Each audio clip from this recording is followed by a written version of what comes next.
intéressantes du forum, mais il y en a beaucoup sur le long terme. Et j'ai donc le plaisir d'appeler sur la scène pour cette nouvelle session Madame la ministre Boky, s'il vous plaît, je vous en prie. Pour participer à cette session, donc merci d'être venu à Paris. J'appelle aussi Gilles Finkelstein, le directeur général de la Fondation Jean Jaurès, Gaël Giraud, le chef économiste de l'Agence française de développement, Mo Ibrahim, le président et le fondateur de la Fondation Mo Ibrahim, Jean-Claude Trichet, gouverneur honoraire de la Banque de France. Une session qui va être animée par Pascal Richet, le directeur général du numérique pour la rédaction du Nouvel Observateur. Et enfin, j'appelle Irène Natividad, la fondatrice du Global Summit for Women qui nous vient des États-Unis.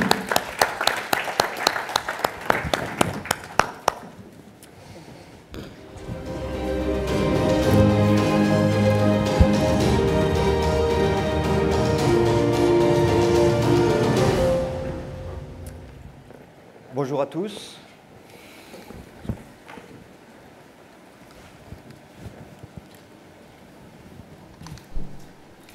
Bonjour à tous, je suis très heureux, très honoré de modérer cette première table ronde qui porte sur la question essentielle, comment penser le long terme. Alors, on a parlé des problèmes il y a quelques minutes, les problèmes de long terme, le changement climatique, les inégalités, la stagnation séculaire. Pendant cette table ronde, je propose qu'on se concentre sur les solutions, c'est-à-dire comment est-ce qu'on peut, avec quelle méthode, on peut penser le long terme, qui est responsable de la réflexion et des politiques de long terme. Est-ce que ce sont les gouvernements? Est-ce que ce sont les organismes internationaux, les régulateurs de la finance, les ONG, les entreprises, les autorités indépendantes? Nous en parlerons ensemble. Alors, pour en discuter, nous avons réuni un panel assez exceptionnel, assez impressionnant, d'éminents dirigeants et d'experts qui proviennent de différents endroits de la planète. Donc, je vais commencer par Gilles Finkelstein, qui est un peu notre expert en faillite des politiques de long terme, si je puis dire, puisque, outre qu'il dirige la Fondation Jean Jaurès, il a écrit un livre il y a quelques années, il y a 2 ans, je crois, qui s'appelle « La dictature de l'urgence ». Nous avons à côté de lui Gaël Giraud, qui est un économiste original, qui est le chef économiste de l'Agence française de développement, et qui est aussi un prêtre, ce qui peut aider pour réfléchir sur le long terme. À côté de lui, nous avons Mo Ibrahim. Donc, Mo Ibrahim est un homme d'affaires soudanais et anglais, et britannique, qui a fondé Celtel, une grande compagnie de télécommunications, et qui maintenant dirige la fondation Mo Ibrahim, qui réfléchit sur la gouvernance dans le monde et notamment en Afrique. À sa gauche, nous avons Irène Natividad, qui est arrivée hier de Washington, D.C. Alors, Irène Natividad préside le Global Summit of Women, et elle essaye de faire en sorte qu'il y ait de plus en plus de femmes dans les conseils d'administration des entreprises, et de réduire aussi le gender gap dont nous parlions tout à l'heure. Et enfin, Jean-Claude Trichet, donc ancien gouverneur de la Banque de France et président de la Banque centrale européenne, qu'on ne présente plus. Et pour introduire cette discussion, donc Maria Elena Boschi, la ministre des réformes constitutionnelles et des relations avec le Parlement. Allons-y, cara ministra, comme dit Jean-Paul Fitoussi.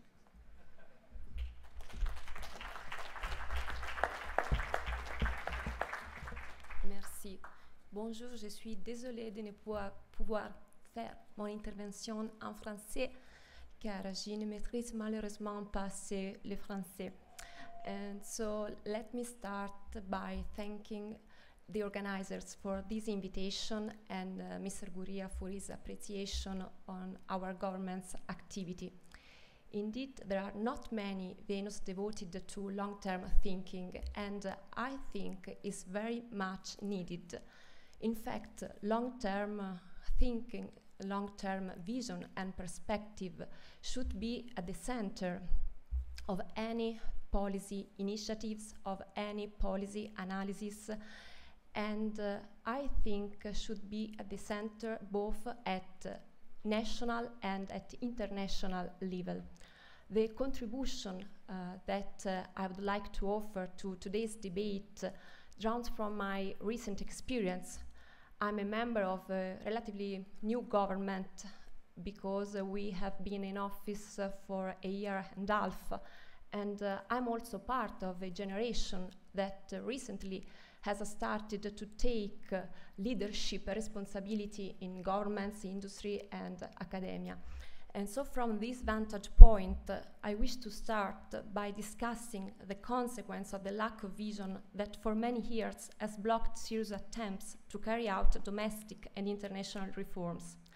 Populism, a few years back, looked like a very confident phenomenon linked to the economic crisis in Southern Europe, which was to be resolved as recovery occurred. It is now very clear that no country is immune from populism, and that political systems across the world continue to be shaken by it.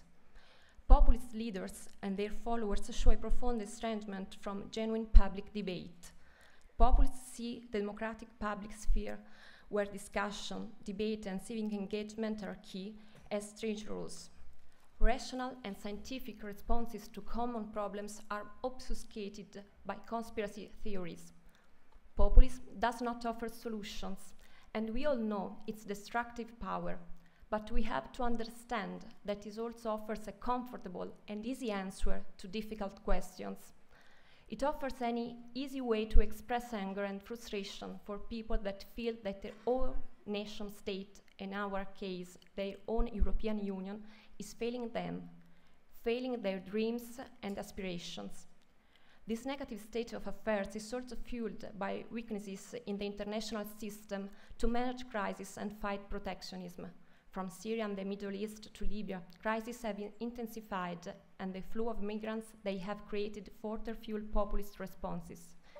Emerging economies has been thrown into a new set of economic and political challenges, and the world economy is in need of increased governance efforts to restore balanced growth.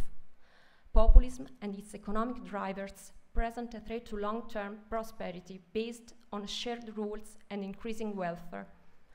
Paradoxically, this comes at a time in which global poverty, as recently documented by the World Bank, is at its lowest level in history. In fact, the eradication of poverty is an attainable goal for my generation, as modern technology contributes to uniting generations across the globe like never before, sparking new ideas, new ventures, and new cultural and economic endeavors based on knowledge and sharing. In other words, the space between risk and opportunities is wide, and to pushes us to make radical choices and take swift action to tilt the world away from risk and towards the opportunities we have. Italy is happened often in history, has shown early signs of this phenomenon. Populism grew hand in hand with stagnation growth. My generation in Italy has suffered a contraction of opportunities and income, never seen since the Second World War. This is perhaps why we were able to react, and our choices have not been timid or hesitant. I'm not going to give you a list of the many reforms we have completed and too many more that are going to be approved in the coming months. My government combined choices that before, for ideological reasons, were rarely made in conjunction, including economy, modernization, and a strong focus on justice and welfare. First, we embarked on a radical plan of economic changes aimed at maximizing economic growth. We focused on the strengths of the Italian economy, which is based on high value-added manufacturing. We have reformed the labor code, reformed the financial system, including cooperative banks, so to increase competition and credit availability for the private sector.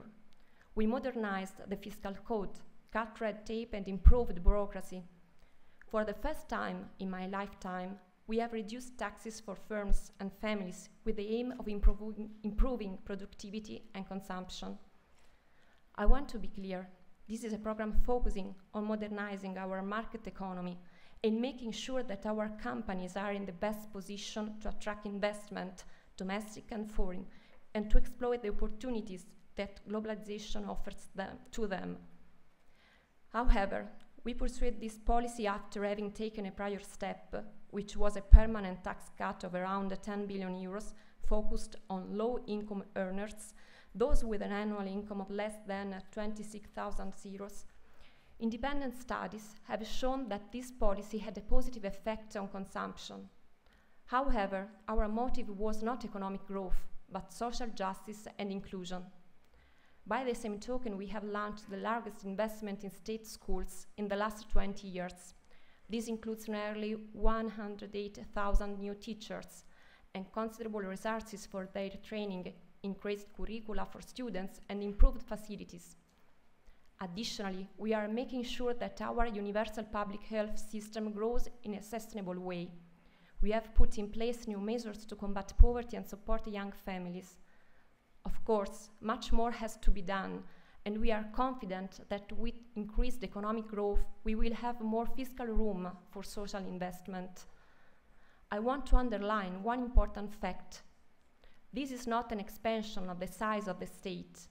At the same time, we are cutting public expenses on a number of areas, for example, reducing the number of MPs 1/3 through the reform of the Senate, which will become a representative chamber of the regions. We are also abolishing outdated public agencies, reducing levels of local government, and forcing local administration to cut costs while improving the standards of services. Of course, this is an ongoing process, and on many fronts we have just started. It remains true that in a world characterized by the risk of closure and fear, the answer has to be one of courage and openness. Courage and openness have to fuel a renewed growth agenda based on free markets, private initiative, and entrepreneurship. The role of the state in this growth agenda is not marginal, but it's not invasive either. It has to provide a good regulatory environment. It has to provide the needed infrastructure, including ITC, to remove bottlenecks and also intervene directly in strategic sectors when market failure puts national know-how and expertise at risk. In this way, the state plays an active role in the development of the economy while recognizing the importance of the market. At the same time, efforts to include citizens in the social fabric and oppose the tendency towards increased inequalities have to be pushed forcefully.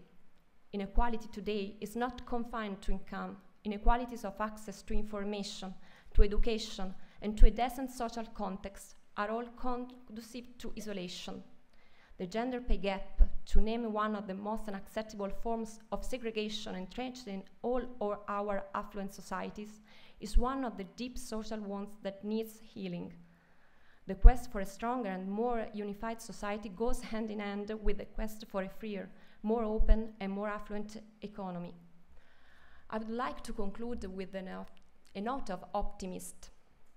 Sometimes we are asked how we manage to transform, to reform a country like Italy, traditionally hard to govern, or if we fear that our economic reforms we are carrying out are going to cost us in terms of votes for the next elections.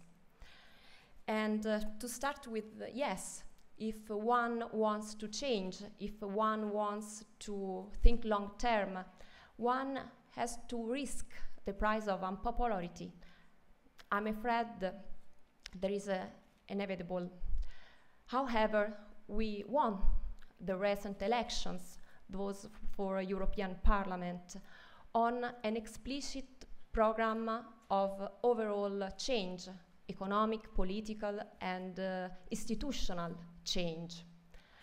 The moment in which we feel a weakening support are those characterized by a lengthy parliamentary discussion or when sterile polemics dominate the media debate. Instead, the support grows back when we are able to pass reforms, when we are able to show that there are many reasons to think that our best days and our best achievements are yet to come. Thank you.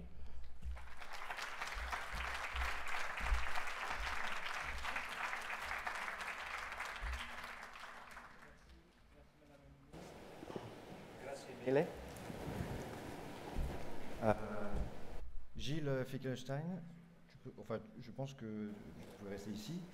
Vous avez entendu la ministre. Est-ce que l'expérience italienne tempère un peu votre pessimisme sur la capacité des gouvernements occidentaux à prévoir et à lutter contre les problèmes de long terme? Est-ce qu'il suffit finalement de prendre le risque de l'impopularité et de renoncer au populisme pour pouvoir affronter ces problèmes? Merci Pascal, ça serait un bon début en tout cas. En écoutant les interventions précédentes et en regardant le thème de cette intervention, me revenait tout à l'heure une anecdote, la référence va peut-être vous surprendre, que racontait le couturier Karl Lagerfeld. Enfant, il était avec sa mère qui rencontre une vieille amie et elle lui demande « Est-ce que ça va ?» Et son ami lui dit « Ça ne va pas du tout ». Et sa mère lui dit « Je t'ai demandé si ça va, je ne t'ai pas demandé si ça n'allait pas du tout ». Et j'ai un peu l'impression d'être cette vieille amie, puisque à la question « Comment penser le long terme en 2015 ?», l'idée que je voudrais défendre pour introduire et stimuler ce débat, c'est que les conditions pour penser le long terme sont moins que jamais réunies. Je suppose que nous partageons tous ici la conviction que les décisions que nous prenons ont des conséquences à court terme, mais aussi à long terme, et parfois même surtout à long terme, et que dès lors, il est à la fois utile et même indispensable d'avoir une vision du long terme pour prendre ces décisions. Et je suppose là aussi que nous regrettons tous que trop souvent le long terme fasse défaut dans ces décisions, ou en tout cas que le poids du long terme soit insuffisant dans les arbitrages. Je crois que ce qu'il y a à l'origine, et c'est peut-être l'élément qu'il faut prendre en compte presque comme un préalable à notre discussion, c'est que nous sommes les contemporains d'une mutation radicale de notre rapport au temps. Nous vivons dans le culte de la vitesse, avec non pas un temps qui s'accélère, mais la perception d'un temps qui s'accélère. Nous vivons dans le culte du présent et même de l'instant, avec un temps de plus en plus compacté, qui n'a plus de profondeur, qui a de moins en moins de passé et de moins en moins de futur. Nous vivons dans le culte de l'action et même de la suractivité, où faire plusieurs choses à la fois est devenu naturel et ne faire qu'une chose à la fois de plus en plus impensable et donc un temps de plus en plus saturé. Tous ces phénomènes, je les ai regroupés derrière une formule que Pascal a évoquée tout à l'heure, qui était le titre de mon dernier essai, la dictature de l'urgence. Et cette urgence, elle s'insinue dans tous les aspects à la fois de notre vie personnelle, sans même parfois qu'on le mesure. Il suffit pour cela de regarder la manière dont on se nourrit, l'explosion des fast-foods, la manière dont on s'habille, l'explosion de la fast fashion, la manière dont on se soigne, l'explosion des services d'urgence dans tous nos pays. Il suffit de regarder la manière dont se déroulent nos vies professionnelles, avec un horizon des entreprises de plus en plus court, avec un rythme des salariés, de vie des salariés de plus en plus frénétique. Et il suffit enfin, et c'est ça qui nous occupe le plus ici, de regarder la manière dont se déroule notre vie publique, à la fois une information avec l'information continue, les réseaux sociaux, où on est de plus en plus avec des médias qui sont dans l'immédiat, et avec même la manière dont on légifère, de plus en plus l'origine des lois, c'est l'urgence, c'est-à-dire une réaction à un événement d'actualité, et la manière dont est adoptée la loi, ça a été sans doute plus compliqué pour certaines réformes constitutionnelles ou plus lent en Italie, mais c'est de plus en plus en France, en tout cas selon une procédure qui ce n'est pas anodin, s'appelle la procédure d'urgence. Si je dis tout cela d'emblée, ce n'est pas par esprit de provocation ou par un goût de la déploration. Pas du tout. Mais je crois que nos politiques nationales ont de plus en plus de difficultés à tenir des objectifs de long terme, que les politiques de l'Union européenne, pour la première fois depuis longtemps, n'ont plus d'objectifs de long terme derrière lesquels les États membres et les peuples se mobilisent, alors que toute l'histoire de la construction européenne a été bâtie comme cela, et que quand on regarde les grandes décisions de politique internationale, et ça a été vrai notamment sur le climat, on voit là encore la difficulté de prendre des décisions de long terme. Et donc, je crois que la question n'est pas seulement, et j'en termine par là, de concevoir le long terme, ce qui est sans doute plus difficile qu'hier, mais la question est aussi de savoir comment on fait valoir le long terme. Je vais terminer moi aussi sur une note d'optimisme, parce que j'ai dit que les conditions n'étaient pas réunies, je pense que ce n'est pas impossible, mais que c'est difficile et que c'est sans doute plus difficile qu'hier. J'espère, moi aussi, que la conférence Paris-Climat permettra de marquer un point d'inflexion dans cette dictature du court terme. Et je vais terminer par une citation à laquelle je n'avais pas pensé, mais que j'ai pensé en vous écoutant, qui était le refrain d'une chanson de Vanessa Paradis, qui était « Parfois on regarde les choses telles qu'elles sont en se demandant pourquoi. Parfois on les regarde telles qu'elles pourraient être en se disant pourquoi pas. Donc pourquoi pas ?» Vous auriez pu la chanter. Merci. Gaël Giraud, que pensez-vous de ce que vient de dire Gilles Finkelstein? Je rebondirai volontiers sur ce qu'a dit Gilles. Et alors, juste une petite question dans la question. Est-ce que vous pouvez aussi parler un peu de la stagnation séculaire qu'évoquait, puisque vous êtes l'économiste de notre panel, de la stagnation séculaire, et est-ce qu'il y a des moyens de réfléchir cette stagnation séculaire? Mais d'abord, répondez à Gilles. Le micro marche, là, ça va? Oui. Je rebondis volontiers sur ce que dit Gilles à l'instant, en disant pour ma part également que je pense qu'une des raisons fondamentales pour lesquelles nous avons du mal à réfléchir au long terme, c'est que nous n'avons plus aujourd'hui de grands récits, on pourrait dire de grands récits eschatologiques, qui nous disent le sens de l'histoire, vers où on veut aller, c'est quoi qui fait la société, c'est quoi qui fait qu'on a envie de vivre ensemble. Voilà, pas forcément national, ça peut être européen, continental, occidental. Bon. On a perdu ça dans les années 70. Moi, je crois que la transition écologique et sociale, c'est ça le grand récit qui est devant nous. Et que du coup, une manière de poser, de reformuler votre question, c'est de se dire qu'est-ce qui nous empêche aujourd'hui de nous mettre ensemble, de coaliser nos forces pour mettre en œuvre concrètement cette transition écologique et sociale. Alors, de ce point de vue-là, à mon avis, il y a un premier obstacle majeur qui est la dérégulation financière. L'une des raisons pour lesquelles nous sommes si stressés aujourd'hui et convaincus que tout va beaucoup plus vite qu'avant, c'est que nous avons inscrit dans nos institutions le très grand court-termisme des marchés financiers.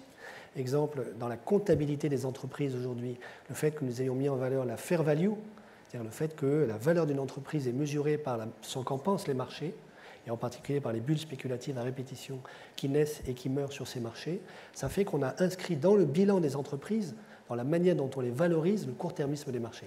Ça, c'est une ânerie monumentale, d'ailleurs contre laquelle un certain nombre de comptables et de banques françaises se sont battus. Malheureusement, elles ont perdu leur combat. Il faut reprendre ce combat aujourd'hui et reformuler la comptabilité des entreprises pour leur permettre... Il faut changer les règles de comptabilisation de la valeur d'une entreprise pour lui permettre de nouveau d'inscrire dans son bilan sa valeur de long terme et non plus sa valeur de court terme telle que les marchés la comprennent. C'est un exemple. Deuxième point fondamental, plus généralement, réglementer les marchés financiers. On a à peine commencé et balbutié dans cette direction depuis la crise de 2007-2008. Il faut absolument continuer, aller beaucoup plus loin. Et de mon point de vue, un principe directeur devrait être le lissage du cycle du levier. Au fond, lorsque les marchés sont trop euphoriques, le leverage ratio, c'est-à-dire le levier qui vous permet, avec très peu de fonds propres, d'emprunter beaucoup et de faire des opérations à fort effet de levier. Et ce levier-là est beaucoup trop élevé. Et au contraire, lorsque la bulle s'effondre, les prêteurs sont paniqués, donc ne veulent plus prêter. À ce moment-là, le ratio de levier devient trop faible, alors que plein d'acteurs surendettés auraient besoin de pouvoir emprunter à court terme pour survivre. Bon. Donc il y a un principe global qui pourrait être de réguler le cycle du levier. Alors ça passe par exemple par le buffer contracyclique, le coussin contracyclique dans les règles prudentielles de Bâle III, qui sont imposées aux banques. Il faut développer, à mon avis, ce type d'idée qui est, le point n'est pas de tuer les marchés financiers, mais de diminuer l'amplitude et les effets dévastateurs des bulles qui naissent dessus. Et puis, à mon avis, le troisième point, et ça rejoint ce que disait Jean-Paul tout à l'heure sur la stagnation séculaire, moi, par rapport aux trois grandes thèses que Jean-Paul a énoncées, qui sont justes, à mon avis, les trois sont justes au fond. Il n'y a pas forcément une seule cause à un accident. Vous savez, vous faites une sortie de route, il était en train de parler à sa femme, il pleuvait, c'était la nuit, et la courbe était trop importante. Donc il peut y avoir 4 raisons à un même accident. Moi, j'en rajouterais volontiers une quatrième, qui est notre dépendance très très forte à l'énergie, beaucoup plus forte que ce que la plupart de mes camarades économistes reconnaissent d'ordinaire. Mes propres travaux montrent qu'en fait, l'élasticité du PIB, la manière dont le PIB varie, à la consommation d'énergie, à la croissance de la consommation d'énergie, ce n'est pas 8 ou 10% comme la plupart des économistes le croient, c'est plutôt 60%. Et je fais volontiers l'hypothèse que le facteur total de productivité, c'est-à-dire en gros le nom de baptême qu'on a donné au fait qu'on n'arrivait pas à expliquer la croissance avec le modèle de Solow dans les années 60-70, en réalité dissimule le fait que tous nos modèles macro oublient un facteur essentiel qui est l'énergie.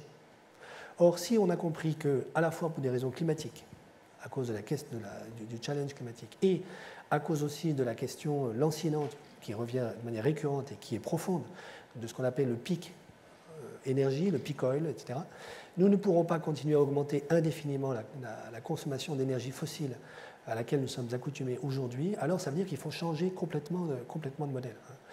Et la stagnation séculaire, ça peut être aussi le fait que nous sommes condamnés à ne plus avoir de croissance si nous ne modifions pas le mix énergétique de nos économies. Et donc ça veut dire qu'il y a un enjeu, il y a un chantier considérable devant nous, et pour moi c'est ça la transition écologique, qui est de transiter d'une économie entièrement construite sur le carbone dont nous héritons de la révolution industrielle vers des économies bas carbone. On en a pour un siècle, et tous les acteurs de l'économie, et là je réponds à votre question, tous les acteurs de l'économie sont mobilisés, le privé évidemment, parce que ça concerne majoritairement le secteur privé, mais aussi le public, puisque aujourd'hui on voit bien que le privé n'est pas en mesure d'assumer les investissements d'infrastructures dont on a besoin pour mener cette transition. Donc le public doit être impliqué. Et là-dessus, d'ailleurs, j'en profite pour donner une toute petite note de désaccord avec la ministre et pour l'encourager à ne pas forcément nécessairement réduire la voilure de l'État et du secteur public dans un beau pays comme l'Italie. La réduction de la voilure de la puissance publique n'est pas synonyme de progrès aujourd'hui. Les pays en voie de développement, en particulier en Afrique subsaharienne, souffrent de la très grande petitesse de la puissance publique dans leurs économies. Un État dont la puissance publique pèse 10% du PIB est incapable de mener la révolution industrielle et encore plus incapable de mener la révolution de la transition écologique. Donc il faut aussi développer la puissance publique, ce qui passe par exemple par redonner à l'État les moyens de sa politique. Et ça me conduit à un sujet qui est très prégnant aujourd'hui à l'OCDE, qui est celui de la lutte contre la manipulation comptable et les prix de transfert. Il faut absolument arriver à une situation plus saine sur cette question pour redonner des recettes fiscales aux États qui en ont besoin et des marges de manœuvre pour engager la transition. Et donc ça veut dire que voilà, les experts comptables, les régulateurs financiers, la puissance publique, le secteur privé industriel ont besoin de se mobiliser ensemble pour mener à bien cette transition. Puis j'ajouterai un dernier acteur qui est souvent oublié, qui est le milieu académique des économistes. Une bonne partie de nos modèles sont très largement faux. Ne fût-ce que par exemple parce qu'ils oublient complètement le rôle de l'énergie dans la croissance. Donc il faut aussi retravailler nos modèles macro. Je crois que la profession en est très consciente depuis 2007 maintenant. Aujourd'hui, il n'y a pas de consensus entre économistes sur quel est le bon modèle qu'il faut substituer à ceux qui nous ont conduits dans le mur en 2007, mais il faut aussi qu'on travaille là-dessus. Mo Ibrahim, bonjour. Donc, vous avez entendu les recettes proposées par M. Giraud, réguler la finance, accélérer la transition énergétique et muscler les gouvernements, avoir des États stratèges. Est-ce que les États sont le bon niveau d'intervention ou est-ce qu'on peut imaginer une gouvernance différente, globale, qui pourrait être plus à même de lutter contre ces questions de long terme, ces problèmes de long terme? Yeah, thank you very much, and I really wish to thank the organizers of this forum because it always bothered me that we stopped thinking long term. I recall actually I was a member of a commission, the Oxford Martin School Commission on Future Generation, which actually Jean-Claude here, my friend, was also a member of. which produced a report after 2 years of work called Now for the Long Term, which was downloaded 1 million times. And I was wondering, when I spoke to my friends here in the speaker's room, none of them heard about it. Although the chairman was a Frenchman, Pascal Lamy actually. So I just suggest that our French audience here may check that book, because it is a very interesting report actually. And let me talk about a number of connected issues concerning long term, and why I feel concerned that we stopped really thinking long term. It seems to me that politics around us is really broken, and our politicians are just kicking the can. Everybody's just kicking the can. No decisions are being made. Let us just survive until tomorrow. Let us hope to win next week election. Let us just see what is the popular mood here. What's the newspaper headline? What shall I do? People are making policies by tabloids headlines, not based on any principle or any plan, and it's very worrying, because a lot of things around us need really action and need decisions. I will not talk about climate, because everybody I think appreciate what is needed to be done, and you here in Paris we're going to have hopefully successful conference. But that's something have been there for a long time, and we have not been making decisions on that really, or the right decisions. But that's one issue. But look at other issues. Look at global governance. Look at the institutions we have, and we're still stuck in institutions which are product of the Second World War. And 70 years after the end of the Second World War, we try to pretend that the world has not changed. And Germany and Japan were the two evil conquered countries who should be excluded from the world order. So neither Japan nor Germany sit in the Security Council. The victorious guys, France and Britain, sit over there. When each of Germany and Japan has more population, more economic GDP, economic power than either Britain or France. Is that viable? It's ridiculous, I think. You see a country like India, 1.5 billion people. 1 of every 5 people in the world is Indian. The other guy is Chinese. I mean, that is the world we live in. And where are those people? Where are the Brazilians? Where are the Indonesians? That's 500-600 billion people. Where are the Africans? 1 billion people. So we see that UN really is losing legitimacy, because we are stuck in the old time. Do you all remember that Kofi Annan, during his second term, launched the reform report on UN, the process to reform UN? Did you hear about that again? No. Why? Because the guys sitting there inside the room just are happy to close the door and keep everybody else outside. It doesn't work, because what happened, Security Council, UN at the moment is losing legitimacy. It's finding difficult to resolve any political issues around us. What the UN achieved politically in the last 5 years or 10 years? Nothing. Deadlock. So that is something need reform, and it still has not been dealt with. The World Bank, the IMF, again seen as largely Western institutions, which is a pity, because the other people are going to walk away. We already seen China starting its own development bank, because you cannot ask all these countries to put money in there to be members and still denying them voting rights. So these institutions need either to move with the time, or they become just relic of the past. So we have a problem with our global institutions. And do I still have more time, or do you want me to stop here? Okay, so that is on the global political governance.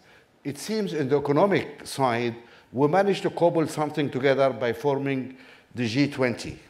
Sometimes we become 7, sometimes 8, whether invite Putin or not, and you know, sometimes 12.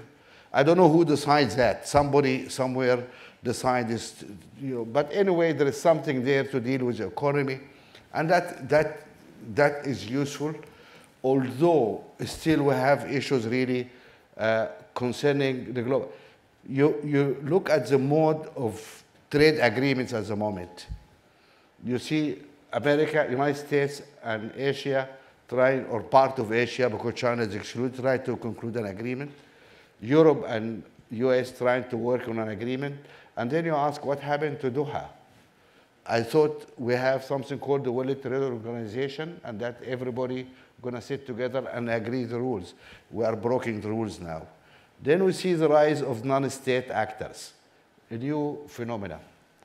We have a lot of non-state actors in many aspects. We have some of these non-state actors controlling wide areas now, bigger than some European countries, politically and by force. We have some non-state actors in terms of NGOs, huge amount of wealth, philanthropists coming forward here. We have hackers, and we have threats, security, threats also in the internet, etc. I better stop here to give other people a chance. But there's a number of issues we have, and I'm just worried if we are heading towards a perfect storm. Thank you very much. Thank you very much. Irene Natividad, there is a French poet, Aragon, who said, l'avenir de l'homme, c'est la femme, elle est la couleur de son âme. The future of the man is woman, she's the color of his soul. And after there was a song, I will not sing the song, but a song from Jean Ferrat, La femme est l'avenir de l'homme. Do you think la femme is the future of the mankind? Well, I agree. I agree with the song. I just wanted to tell Gilles, when you talk about the dictatorship of urgency and action is worship, I mean, look at multitasking. Well, I want you to look at a woman who has to juggle work at home and work at work. Do you think she wants to multitask? The urgency of action is because of the time, the limited time that she doesn't have, okay? So I want you to sort of think beyond, something catchy and realize the reality of half of the universe that has to juggle many things in order to just survive. So a comment just on that. A lot of the problems that we have been looking at, whether it's climate change or general upheavals in the workforce and social cultural upheavals, are really, at a nexus where women somehow are indeed the key. It's not just the soul of man that women will solve. The women will solve the problems that we currently face. When we're talking about stagnant economic growth, there are now so many studies. I'm now bored with studies that indicate, the rise in GDPs if women's economic potential were realized, if they were fully engaged in every economy of the world. Booz Inc. called it the third billion. That if women were fully utilized in every economy of the world, that they comprised the third billion, larger than the economy of China and India combined. And then there are all these studies that talked about the rise in GDP. Goldman Sachs did it, the International Monetary Fund did it, showing that if somehow women were, fully engaged and their skills and experiences utilized, that there will be a rise in GDP, 5% in the United States, 9% in Japan, 14% in the UAE. And then there are all these studies that show the more women that you have in senior management and on boards of companies, so will the financial performance of a company be improved. So given all of those studies, where are the long-term policies that will make that potential happen? You know, the problems of exclusion that women have faced in terms of every economy has been long-term. So there may be short-term laws trying to address it, but those problems have been in existence for decades, if not centuries. So let's now get moving. Now, when you talk policy, people usually look at governments. What is the government policy that can somehow move the needle in terms of women? One of the ones that I saw is that of the 191 member nations of the United Nations, there are still 49 countries that still don't have any legal or constitutional basis for equal rights for women. Well, let's go to those 49 countries, make it happen, whether it has to do with education, access, employment, entrepreneurship, growth. Let's get them in there, into the laws which become the foundation for long-term action. Now, the private sector is not normally looked at as the province of any policy or anything in terms of solutions. But I have been fascinated by some of the companies that have been doing things to include those who have been excluded. So for instance, I was told, I think Deloitte did a study that shows that there are 2.9 million adults who are not banked. The unbanked world, which is humongous. And so what's happening now, a South African telecom company is now using the cell phone in order for people to transfer money. In Mexico, the government is now using the cell phone in order to give benefits to the poor. And Visa is part of that, and MasterCard is part of that. So I asked this Mexican minister, what was the value of it? He said, now we know who the poor are. Those poor now have financial identity. They don't have to carry cash. They can transfer money. They can get loans. They are people who didn't exist. A company is making that happen. Now, in terms of entrepreneurial growth, which Angel Gurria really underscored as one of the keys to women's economic empowerment, there are lots of programs. Coca-Cola has a 5x20 program. They want to reach 5 million women entrepreneurs by 2020, providing them training, providing them financing, providing them a door to corporate supply chains. Why is that important? Because businesses grow when they get large contracts, and companies can do that. So those are just a few examples. There are plenty more. What we need to do is to scale up what already exists. So in terms of, instead of just dreaming about what long-term policies, let's look at what's already working and make it bigger. Thank you very much.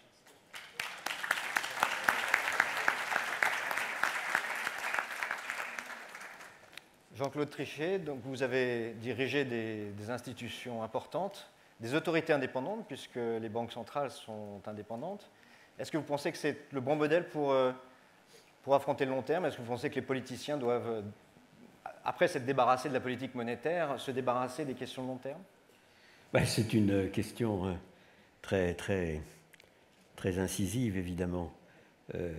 D'abord, je voudrais peut-être faire écho à ce que disait Jean-Paul Fitoussi, si vous le permettez, qui nous disait que l'avenir est très difficilement prévisible, et c'est vrai. Profondément vrai. Karl Popper, d'ailleurs, réfutait le matérialisme historique en disant « Nous n'avons pas de science de la science, nous ne savons pas quels vont être les progrès de la science et de la technologie, donc nous ne savons pas quelle est l'histoire future de nos sociétés. » Et je crois que c'est tout le problème, d'ailleurs, du long terme, du concept du long terme. Toute décision peut être présentée comme le fruit d'un arbitrage entre le court terme et le long terme. Mais qu'est-ce que le long terme exactement ? Et de ce point de vue-là, je vois évidemment des différences énormes entre un investissement économique qui produit quelque chose en quelques années, une réforme structurelle qui très souvent donne ses fruits sur 5 à 10 ans, et c'est une vraie difficulté que d'arbitrer entre le court terme et le moyen terme dans ces domaines, des décisions de type démographique, où là on doit raisonner à 30 ans, à une génération, et puis bien entendu des décisions très longues comme l'environnement. Étant européen, j'ajouterais le projet historique européen qui a commencé il y a 65 ans et qui va se poursuivre et demande également une réflexion évidemment de long terme, et je fais écho à ce qui a déjà été dit. Alors la vraie question que vous avez posée, c'est comment combattre la tendance incroyable à raisonner court terme, et je partage évidemment entièrement le sentiment que vous avez exprimé, Gilles, dans ce domaine. C'est clair, il faut lutter contre une tendance extrêmement profonde à court terme, qui a toujours existé, mais qui est peut-être encore plus prégnante aujourd'hui. Et donc je liste simplement des pistes. Premièrement, je crois fondamentalement dans nos démocraties, la lucidité de l'opinion publique est absolument essentielle.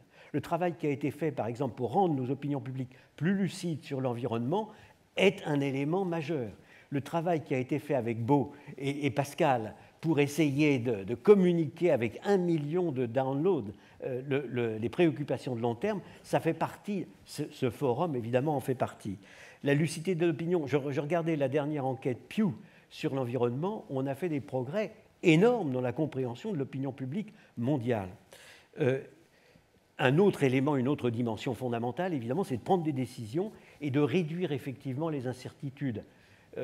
Gérard Mestrallet nous le disait, on a absolument besoin de réduire les incertitudes. C'est vrai dans le domaine de l'environnement, c'est profondément vrai dans le domaine de l'économie et de la finance, et je rejoins ce qui a été dit par notre économiste il y a un instant, et c'est évidemment profondément vrai en Europe. L'Europe a absolument besoin de clarifier, de réduire les incertitudes sur sa propre évolution institutionnelle et structurelle à long terme. Et je dois dire que de ce point de vue, et je conclurai là-dessus, mais c'était votre question, pardonnez-moi, c'est vrai que la tendance court-termiste de nos démocraties fait qu'il y a un certain courant pour confier, non pas à des institutions privées, mais à des autorités publiques, des préoccupations de moyen long terme ou très long terme qu'elles sont censées incarner indépendamment, en effet, du fonctionnement de la démocratie qui demande de retourner devant les électeurs tous les 4 ans, tous les 5 ans, avec peut-être une sorte d'obligation de raisonner relativement court terme, parce qu'après tout, il faut bien être réélu. Alors si l'opinion publique est très lucide, c'est merveilleux. Si l'opinion publique c'est moins lucide, peut-être en effet les institutions indépendantes, publiques, indépendantes, et évidemment, en dernière analyse responsable devant l'opinion, peuvent être réellement utiles. Enfin, j'en ai été le témoin. Est-ce que, mais là je lance le débat, est-ce que ce n'est pas un recul de la démocratie que d'aller dans cette direction-là? Gaël Giraud. Est-ce que c'est un recul de la démocratie? Oui, que d'aller dans le sens de confier des tâches d'action sur le long terme à des autorités indépendantes. Je pense que je ne vais pas répondre à la place de Jean-Claude, mais je pense que Jean-Claude dirait, si vous lui adressez la question, au fond, l'indépendance de la Banque centrale européenne n'est pas un recul de la démocratie, puisque ce sont les États représentant eux-mêmes l'opinion publique de leur pays qui ont confié un mandat à la Banque centrale européenne. Voilà. Il n'en demeure pas moins que j'entends très bien votre question. Je crois que si c'est ça à quoi vous faites allusion, on a un vrai problème quand même de gouvernance dans la zone euro aujourd'hui, me semble-t-il. Ce que nous avons fait subir à la Grèce n'est pas une bonne nouvelle pour la démocratie. Il y a une surpuissance aujourd'hui technocratique de la Commission européenne qui n'est pas contrebalancée par un pouvoir comparable de la part du Parlement européen. Et je crains un petit peu que l'indépendance de la Banque centrale européenne, qui de mon point de vue n'a pas véritablement de fondement analytique en économie, c'est-à-dire en réalité nous ne devrions pas nous autoriser à penser indépendamment la politique monétaire, la politique budgétaire, que ce soit simplement un héritage au fond de ce que les Alliés ont imposé à l'Allemagne en 1945-1949, au moment de la construction de la Bundesbank, par crainte au fond du pouvoir politique allemand. Et donc c'était une crainte même qui se défiait de la démocratie allemande. Nous n'avons plus de raison aujourd'hui de nous défier de la démocratie en Europe, donc nous devrions construire aujourd'hui une Europe politique qui puisse intégrer dans un même ensemble une politique monétaire et une politique budgétaire cohérente. Est-ce que vous voulez réagir à ce qui a été dit, Madame la Ministre?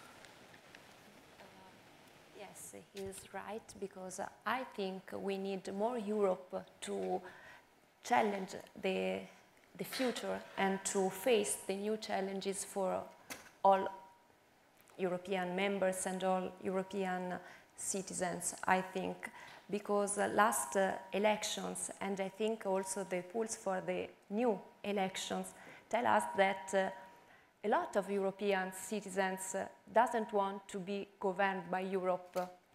And so if we want to win the next challenge as Europe, and I think we must to do it, we have to be ready to answer to the citizens' questions. And I think we need to have the courage of making decisions.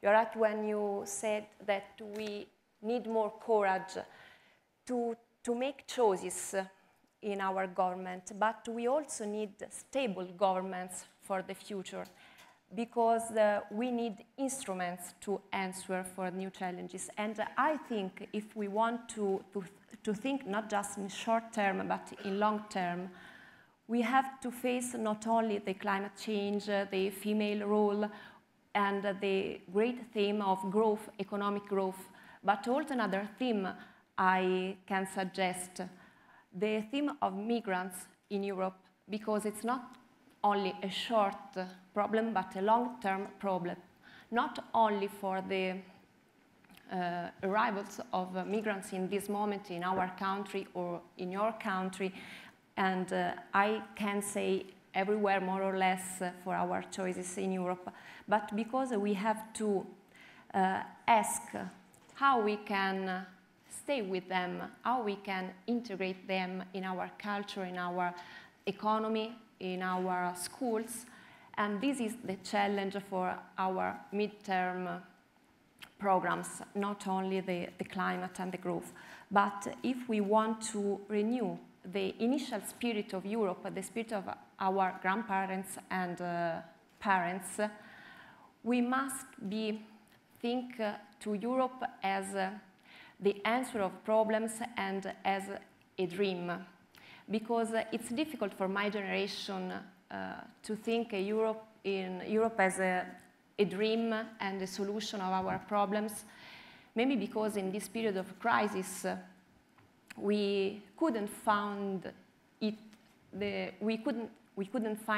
there the answers to our questions.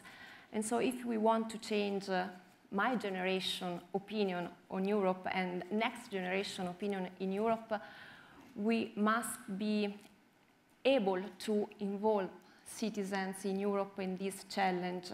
And we can do it. And I think Vanessa Paradise is right, pourquoi pas? We can. I am the Minister of Reforms in Italy, and so I'm optimistic, of course. But I think this is our challenge. But we also have to ask which are the instruments of democracy for European institutions to involve citizens and to be able to answer to their needs for the next years. But I think we can find the solutions together. Oui, je veux répondre aussi peut-être à Irène. En style horriblement télégraphique, puisque voilà, question dans la salle. Le temps passe, donc ça sera un peu lacunaire. Un mot sur ce que vient de dire Maria-Elena sur l'Europe et les migrants. Je trouve que c'est un excellent exemple où on voit l'Europe réagir dans l'urgence à un problème qui était un problème dont tout le monde savait qu'il allait se poser.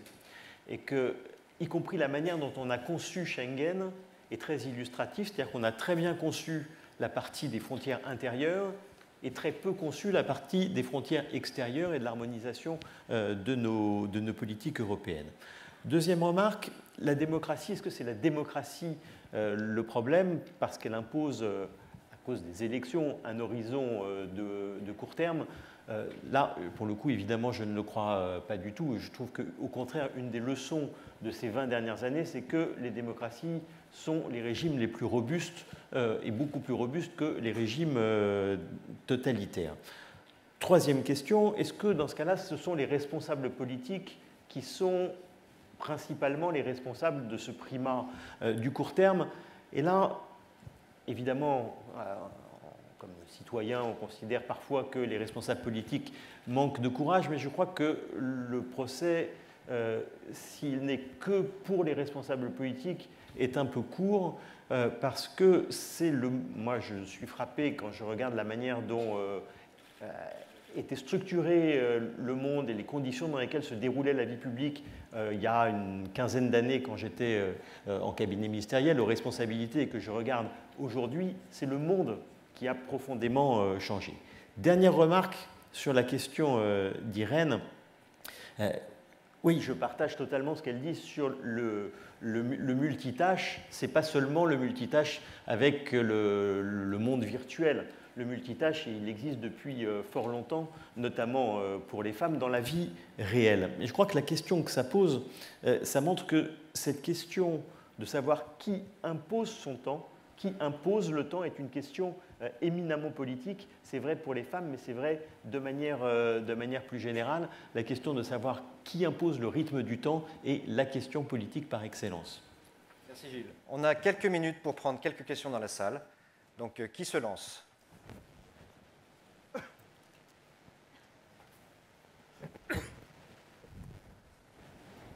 Bonjour, je suis Aníbal Josami, président d'une université en Argentine. Je veux dire deux choses qui peuvent paraître contradictoires. Alors, ce que je vous demande, c'est faire excusez-moi, monsieur, de faire des questions très courtes parce qu'on a peu de temps. D'accord. Je pense que du point de vue du recul de la démocratie, il y a un problème plus important de celui qu'on a marqué ici, que c'est que dans beaucoup de pays non européens, le problème de la démocratie, c'est qu'une bonne partie de la population dépend de subventions sociales, alors sa possibilité de voter contre le gouvernement qui lui donne les subventions, c'est évidemment nul. Mais d'autre part, et pour ça je disais que c'était deux questions contradictoires, il n'y a pas une autre possibilité de réduire la pauvreté en ce moment que ces subventions. Qui veut répondre à cette question ? Mo Ibrahim. I don't think he's raising a question, actually. You're making a statement more than a question. I just want to actually make a comment on the migration issue in Europe, which I think is very important. I just want my European friends to think of Lebanon, to think of Jordan, to think of Turkey. Each one of them taking more than 1 million refugees. Europe, 500 million people, much richer countries, and it's so appalling to see how we are tearing ourselves apart here in Europe, how to deal with 800,000 or 1 million, when a poor country, one country like Jordan, is dealing with over 1 million. And I found it appalling when the media and the government in a country like Poland, who received 2,000 refugees, are raising an alarm about the Islamization of Christian Poland. 60 million people now are being threatened to be Islamicized by 2,000 refugees.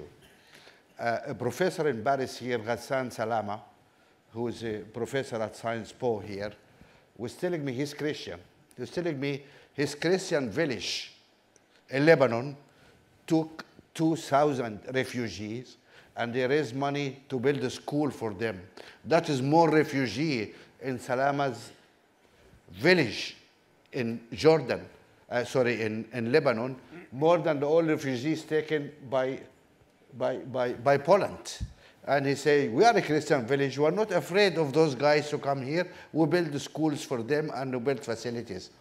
This, unfortunately, is the bankruptcy of some of the politicians in Europe, and that's the problem with the European projects, in my view, is run by people who are not statesmen, who are unable to take a moral stand.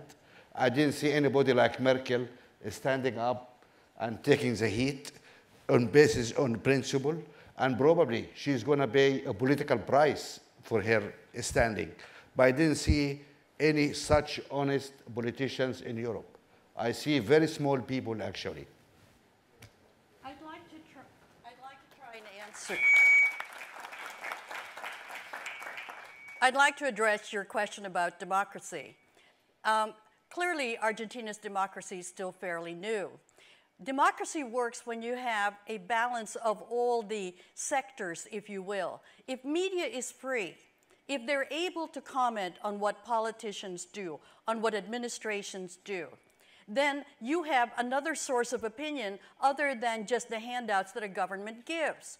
If you have a judicial system that works, that protects the underserved, if you will, then there's another arena. It's that balance of all corners of society that makes democracy works. It's not just because the poor get a handout and therefore they will vote for the party that gives them the handout. They're not all stupid.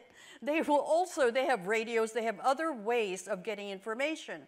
So getting information that balances out what an administration does makes a big difference. And I agree with you. In terms of migrants, there were all these other countries who were doing far more with far less. And the notion of a unified Europe didn't exist before. And frankly, the responses to the migrants was not unified until Angela Merkel stepped forward and said, we not only have to respond, we have to have a unified response. Before that, each country was either setting up borders, setting up wires, doing what, or accepting. Okay? So this idea for your generation, Madam Minister, of a unified Europe is a relatively new one and one that needs to keep being upheld each time. If I may just say a word, we are always negative on Europe, always negative on Europe. Can I make the following remark? First, the problem is a global problem. Yep. Syria and Iraq collapsing is a global problem, as well as where the boat people in Asia, which was not only an Asian problem, but a global problem. So let's accept that also. And it's true that those who are close are terribly at stake, including, of course, Lebanon, Jordan, and Turkey. And we don't say all what they are doing, which is absolutely wonderful, obviously. And we have to take, of course, action. But which action? We are proving that each country in Europe individually cannot do anything, cannot solve any problem. So what we need is more Europe. And we cannot conclude that Europe is definitively, I would say, without any interest and so forth. On the contrary, it's a reason to be very active in constructing Europe and participating in this historical endeavor. But how can you get this done when we have all those it will be done, politicians sir. with all their blinkers, worried about tomorrow's election and populists? Pascal is losing us. Yeah.